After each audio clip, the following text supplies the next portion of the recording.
just what the doctor ordered. You're the cure for what's ailing me. Your flowers and sunshine, laughter and good times, a heartache's remedy. You're just what the doctor ordered. Hola, buenas tardes queridos televidentes, mi nombre es Patricio Tapia, soy psicólogo y coordinador del PPF Sendero del Inca de la comuna de Petorca, y el día de hoy estamos junto al abogado Andrés Gutiérrez Arias. Él es licenciado en Ciencias Jurídicas de la Universidad de Valparaíso y hoy día nos viene vamos a conversar sobre la violencia intrafamiliar. Bueno, Patricio, muchas gracias por la presentación. Sí, este día nos vamos a realizar una conversación respecto a un tema de mucha importancia, que es el tema de la violencia intrafamiliar. Lamentablemente en nuestra sociedad aún persiste este problema, ¿ya? No solamente en nuestra sociedad, sino que en el mundo completo vemos situaciones de violencia intrafamiliar, principalmente respecto a grupos de alta vulnerabilidad, ancianos, niños y mujeres, principalmente, porque la violencia puede ser ejercida contra cualquier persona. Entonces me gustaría que tocáramos este tema hoy día y lo abordáramos desde un eje principal. No sé qué te gustaría saber respecto a esto. Bueno, Andrés, creo que sería súper importante para todos saber qué es la violencia intrafamiliar o cómo la define la ley. La violencia intrafamiliar, en términos más sencillos, más que lo defina la ley, se podría decir que es todo maltrato que afecte la integridad física o psicológica de una persona, ¿ya? Esta persona puede ser el cónyuge o el padre de un menor, ¿ya? O puede ser también otro miembro de la familia, puede ser la abuelita, el tío, el primo. En un espectro amplio podemos abarcar el tema de la violencia intrafamiliar. Como te decía, se puede ver que la violencia intrafamiliar afecta principalmente a grupos de alta vulnerabilidad, ¿ya? Por lo mismo, cabe un espectro bastante amplio para circunscribir a este tipo de personas. Okay. Y en ese sentido, Andrés, ¿cuáles son o cómo podríamos clasificar la violencia intrafamiliar? Existen muchos tipos de violencia intrafamiliar, pero para efectos de esta entrevista yo te podría señalar 4 tipos de violencia intrafamiliar que son principales. Encontramos a la violencia física, ¿ya? Que es todo acto que realice el maltratador en el cual afecte la integridad física de una persona o que verbalmente impulse a que esa persona se realice para sí misma actos que produzcan daño en sí misma, ¿ya? Cuando llegase a suceder esta situación, esta lamentable situación, es recomendable que todas las personas que pasen por esto asistan inmediatamente a algún centro asistencial, clínica u hospital y que pidan el certificado correspondiente respecto a la contratación de lesiones. También encontramos a la violencia psicológica, que es todo aquel maltrato que se realice mediante medios tales como insultos, gritos, humillaciones y que afecten a la integridad psicológica de la persona. Otra forma de violencia que es una violencia muy común, que es la violencia económica. La violencia económica se utiliza por parte del maltratador principalmente para afectar la libertad o controlar la vida de una persona mediante amenazas o mediante otro tipo de discusiones en las que pueda afectar en la vida y el entorno de esta persona mediante el dinero. Entonces, es una forma muy frecuente de violencia que lo encontramos también en los sectores más vulnerables, como te mencionaba. Y otro tipo de violencia también, que es algo que también puedes ver tú, que es el tipo de la violencia sexual. Es un tipo de violencia en el que el maltratador realiza actos de violencia sexual hacia otra persona, pero que no necesariamente tienen que ser el coito. Como por ejemplo, podemos encontrar una persona que impulse o que incentive la prostitución de un menor o cualquier persona, ¿ya? También podría ser mediante la petición o obligar a alguien a sacarse fotografías de connotación sexual, impulsándola para esto. Eso también es catalogado como violencia sexual. Y en ese sentido, Andrés, ¿quiénes son las personas que tienen que denunciar la violencia intrafamiliar? Mira, es amplio. Cualquier persona puede realizar una denuncia si es que llega a saber o llega a observar actos de violencia intrafamiliar. Y de hecho también se da la posibilidad para que lo hagan de forma reservada, o sea, anónima. Cualquier persona lo puede hacer. Después, al final de la entrevista, yo voy a señalar algunos números de teléfono para efectos de realizar tales denuncias. Y en ese sentido quizás sería súper importante saber, Andrés, ¿dónde se puede denunciar la violencia? Mira, podemos encontrar lugares donde denunciar, tales como Carabineros de Chile, la Policía de Investigaciones, pero también los tribunales de justicia, los tribunales de familia también tienen que recibir, acoger este tipo de denuncias y también a continuación hacer la respectiva orientación a las personas que lo hagan. ¿Ya? Quizás sería súper importante, Andrés, saber cómo se protege a la víctima que hace una denuncia de violencia intrafamiliar.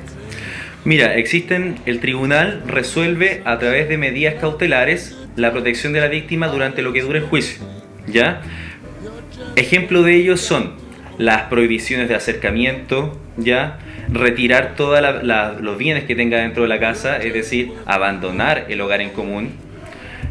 Podemos encontrar también prohibición de asistir a los lugares donde esta persona se recrea, a los lugares donde esta persona estudia o tiene domicilio. Encontramos varias formas de proteger a la víctima durante la etapa investigativa del juicio.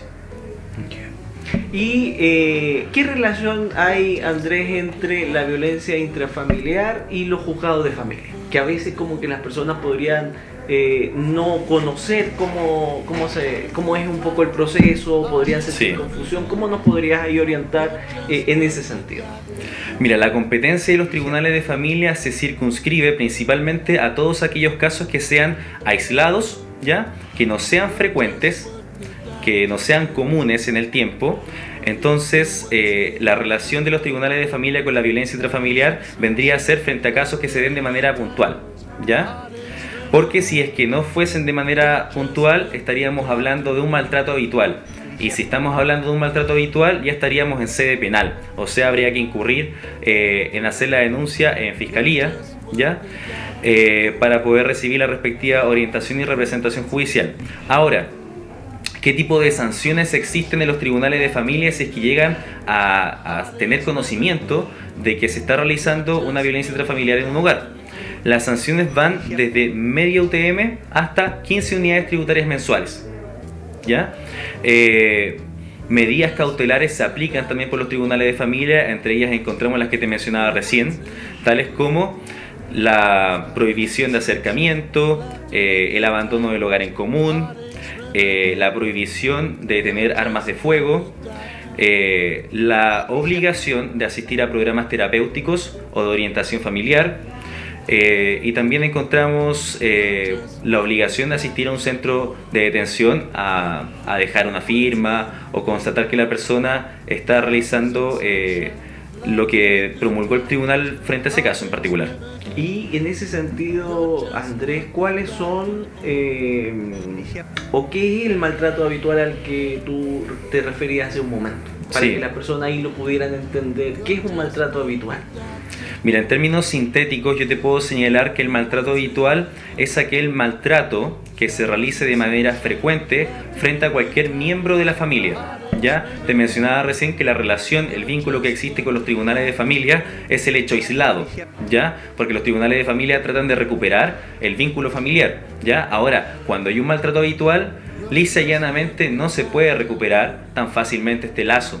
Entonces, el maltrato habitual se revisa en sede penal y encontramos 3 requisitos copulativos del maltrato habitual. Copulativos dice relación con que cualquiera tienen que concurrir estos 3 requisitos. De faltar uno de ellos ya no estaríamos hablando de maltrato habitual, ¿ya? Entre ellos está que se promueva este acto de violencia intrafamiliar, en segundo lugar que sea cercano en el tiempo y que sea realizado a cualquier miembro de la familia. Ya, esos son los 3 actos para que se realice este tipo de denuncia en sede penal. Y en sede penal, Andrés, ¿cómo se protege a la víctima antes de la condena o de una posible condena que se pueda realizar?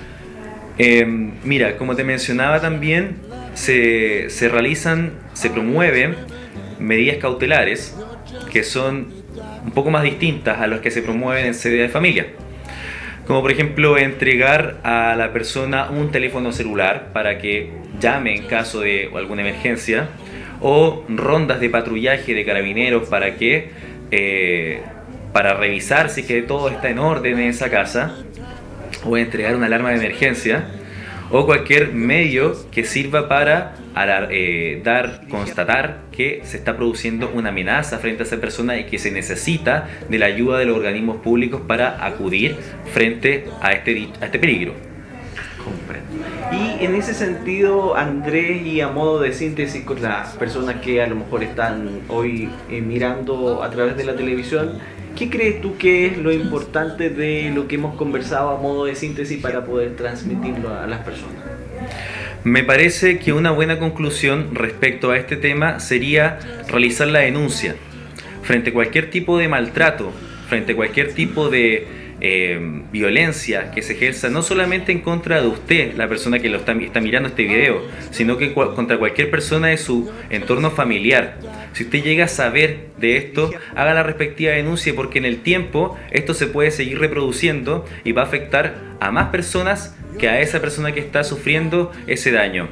Es una cuestión que se puede evitar, se pueden evitar el costo no solamente de la integridad física o emocional de una persona, sino que el costo de vida. Llamo a toda la gente a que si tiene este tipo de problema, que se haga asesorar, que si es que llega a sufrir esto, que haga la respectiva denuncia y se asesore a través de un abogado. Para eso, aquí en la pantalla va a ir mi número de teléfono y mi correo electrónico para que puedan recibir la mejor orientación frente a un caso que puede llegar a ser aún más lamentable. Así que yo los llamo simplemente a avisar. Bueno, le damos las gracias entonces al abogado Andrés Gutiérrez Arias, que hoy día nos ha venido a conversar de la violencia intrafamiliar. Nos quedamos con la síntesis que él hace de lo importante que es la denuncia en estos hechos de violencia, y le damos las gracias una vez más por acompañarnos.